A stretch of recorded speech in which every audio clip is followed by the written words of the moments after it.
Un vieil adage africain dit: pour partir, il faut du courage. Pour revenir, il faut de l'espoir.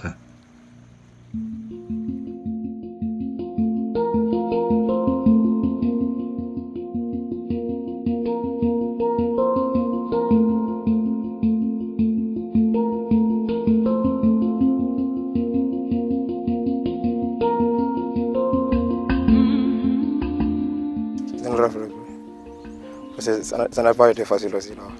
On a vécu beaucoup de problèmes sur la route lorsqu'on parle. Bon, il y a des gens qu'on frappe, même on arrache leur argent. Il y a des punitions partout sur la route. Je me préfère de rester ici. Quand je reste ici, je vais avoir ce que je veux dans ma vie. C'est ça que je préfère de rester ici à Thionck-Essyl.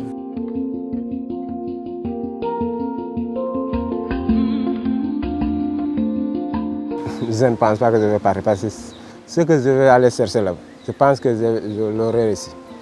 C'est ça qui me pousse de dire qu'on va créer une association pour sensibiliser, pour dire que l'immigration, on ne peut pas s'arrêter l'immigration pour diminuer l'immigration. Parce qu'actuellement, on n'a rien à foutre ici, on est des Somora à ce moment parce que j'ai laissé mes études depuis en 2014. Donc je n'ai rien à faire encore. Alors que nous, actuellement, on est pauvres, notre mère, les pauvres aussi, vous voyez. C'est pour cela qu'on a voulu de faire l'immigration, d'aller en Europe.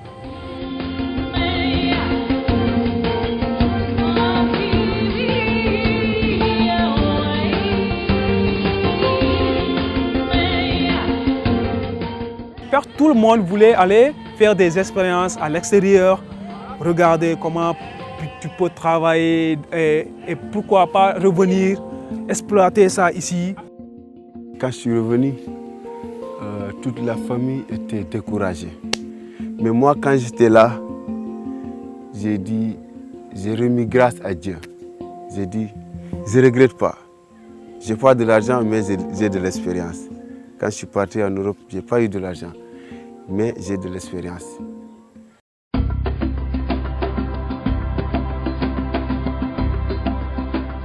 Le phénomène de la migration vers l'Europe intéresse depuis longtemps le Sénégal. Mais la migration interne est également forte, notamment vers le centre urbain. Nous fuyons les crises alimentaires, les effets du changement climatique et les difficultés économiques. Nous essayons les voyages parce que ceux qui sont partis avant ont réussi.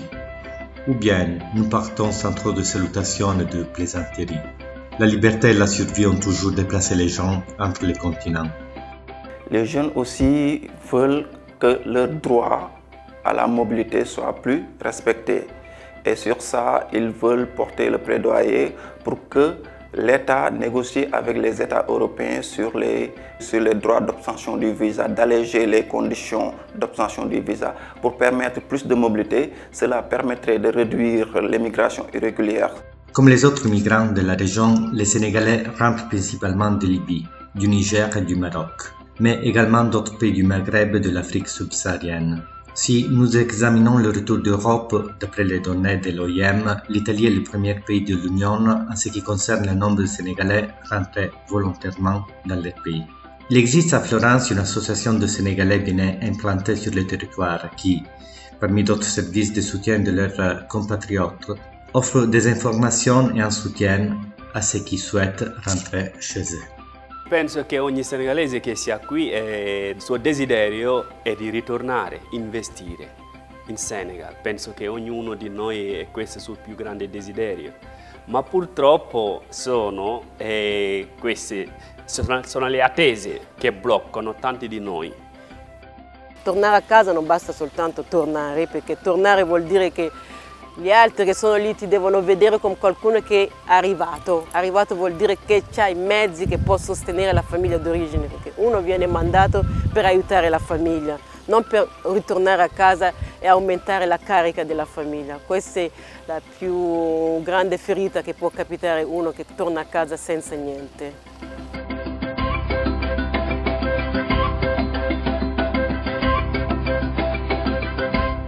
Les peuples africains connaissent un très fort pourcentage de migration infructueuse. Ceux qui décident de rentrer chez eux après une tentative infructueuse d'émigration, doivent souvent faire face à la honte et à la frustration. Mais un projet de réinsertion porte ses fruits au Sénégal, entre les banlieues de la capitale Dakar et les villages de Casamance. C'est ce qu'on appelle EMI, l'acronime d'économie migrante.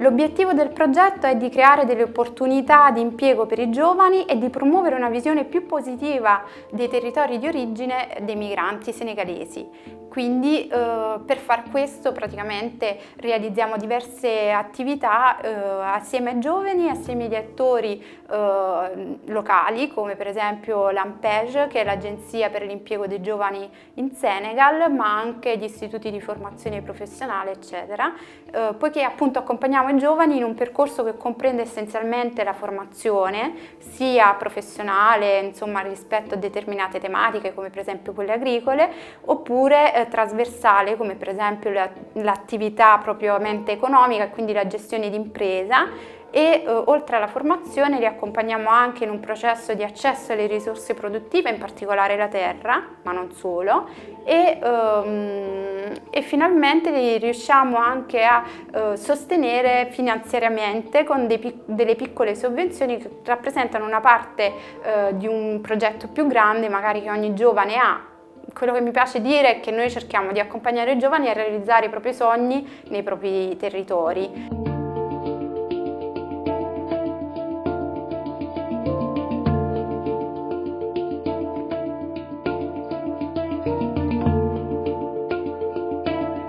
Le projet EMI ne va pas se limiter à donner des financements ou bien à les accompagner, mais c'est à partir de la formation. Les jeunes qui identifient des projets qu'ils veulent développer sont accompagnés par ce projet et qui commencent d'abord la capacitation. Pour moi, ça a été une occasion de montrer au gouvernement du Sénégal qu'il est possible, là où on pense que ce n'est pas possible. Il est possible, par des moyens modestes, d'installer et d'accompagner l'emploi des jeunes dans leurs foyers respectifs. Par rapport surtout au projet du COSPEC dont je salue au passage. Parce que dans un premier temps, ils ont travaillé en intégrant les femmes, ce que nous disons ici, jouer le rôle de la parité. J'ai beaucoup salué le COSPEC. Ensuite, dans ce petit problème de COSPEC, le COSPEC a réussi de faire réfléchir nos enfants, garçons et filles. Mais si ce projet est venu aussi, moi aussi, je m'essaierai de le battre ici, d'avoir ici. Donc, parce que le bonheur est partout, on peut l'avoir partout. Vous comprenez? C'est ça. Il y a environ 100 bénéficiaires sénégalais qui ont vécu la migration et qui veulent maintenant reconstruire leur avenir dans leur pays d'origine. Il y a des agriculteurs, des éleveurs, des artisans, des pêcheurs, des commerçants. Des jeunes, c'est leur caractéristique principale, ce qui ont fait du retour une nouvelle possibilité de rédemption.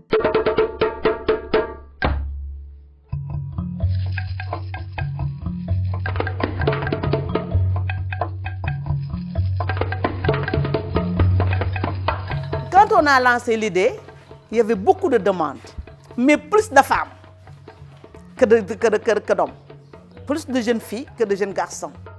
Parce qu'ils ne savaient pas ce qu'on allait faire. Il a fallu faire la sensibilisation pour que les gens puissent mieux comprendre qu'on va faire la poterie utilitaire et les gens commencent à apprécier.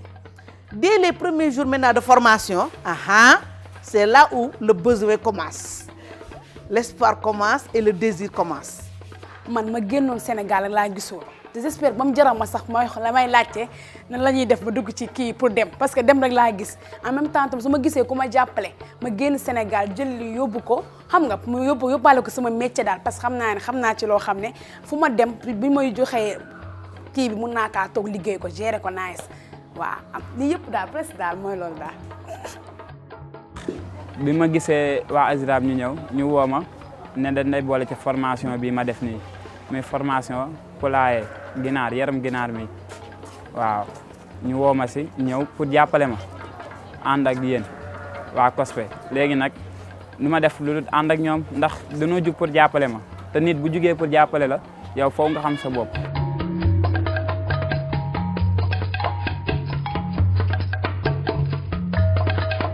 Je m'appelle Ndaifat Sambou. J'ai 32 ans. J'ai commencé la couture en 2006. Le travail que je fais comme ça, je l'aime beaucoup, j'aime ce travail. Ouais. Parce que, comme j'ai dit tantôt, je vois mon avenir dans ce travail. Ouais. Ici, j'avais cultivé de l'arachide. Ouais. Tu vois les feuilles d'arachide que j'ai mis là-bas. Ouais, c'est pour les moutons. J'avais cultivé de l'arachide. J'ai tout de suite cultivé le pastèque. Ouais. Moi, je le fais contre saison parce que ici, les gars, ils le cultivent dès les premières pluies. Ouais. Au marché, c'est un peu saturé. Si tu cultives en même temps, ça sera un peu saturé. Tu auras des problèmes pour vendre. Alors moi, j'attends quand ils vendent. Après, moi, je cultive, j'arrose. Moi, je les ai arrosés. Ouais. Comme ça, quand ils seront mûrs, je n'aurai pas de concurrence. Je serai seul au marché. Mon projet même, c'est de faire le plat pour le dessert. C'est ça que j'ai envisagé de faire. Tout le temps, c'est ça que je fais. Mais depuis que j'ai commencé ça, chaque fois, je fais. Si les fêtes sont là, j'introduis peut-être 100 à 60 et je vends ça. Ouais. Tout simplement, c'est le ployé seulement. Le projet AMI, après avoir organisé des formations, est actuellement dans la phase de décaissement du financement. Chacun des jeunes bénéficiaires a demandé du matériel et des produits de première nécessité pour démarrer son entreprise. A Mina, qui a décidé de se consacrer à l'élevage des volailles en soutien pour couvrir les frais de construction du poulailler. Moussa est menuisier et a dû rénover son atelier à Tchonkessil avec un nouvel établi, un saraco, des bureaux et une perceuse de bonne marque. Robert s'occupera de pêche et a demandé des filets pour équiper sa pirogue. De l'idée à l'entreprise, pour se rendre autonome et se tourner vers l'avenir, mais aussi vers l'entraide et des financièrement qui parmi les frères a besoin de plus de soutien. Bon, nous nous sommes organisés entre nous les bénéficiaires de Tchonk. Nous nous sommes dit que nous allons créer un GIE. C'est à partir de là aussi qu'une autre idée est venue d'organiser un tournoi de lutte. Un tournoi de lutte qu'on organise ici, qu'on veut organiser ici. On va regrouper, on va inviter toutes les écuries, je peux dire de la Casamance. Celui qui veut lutter, il n'a qu'à venir le jour J pour lutter. On va mettre une somme, faire des tickets d'entrée payantes pour un peu embellir la manifestation et faire aussi des sensibilisations pour nos petits frères contre la migration que vous disiez qu'est illégale. Dans les champs d'Abdou et d'Ousmane à Tchonkessil, il y avait un groupe d'amis qui, à l'ombre d'une mangue, préparait l'été, tandis qu'à l'arrière-plan, la chanson Rédemption jouait à la radio. Nous progressons dans cette génération, dit le texte. Voulez-vous m'aider à chanter ces chansons de la liberté? Parce que tout ce que j'ai jamais eu sont des chansons de la rédemption. Après tout, le projet mis, à l'instar de nombreuses autres possibilités, est précisément ça, qu'il aide les jeunes africaines à continuer de chanter leur liberté.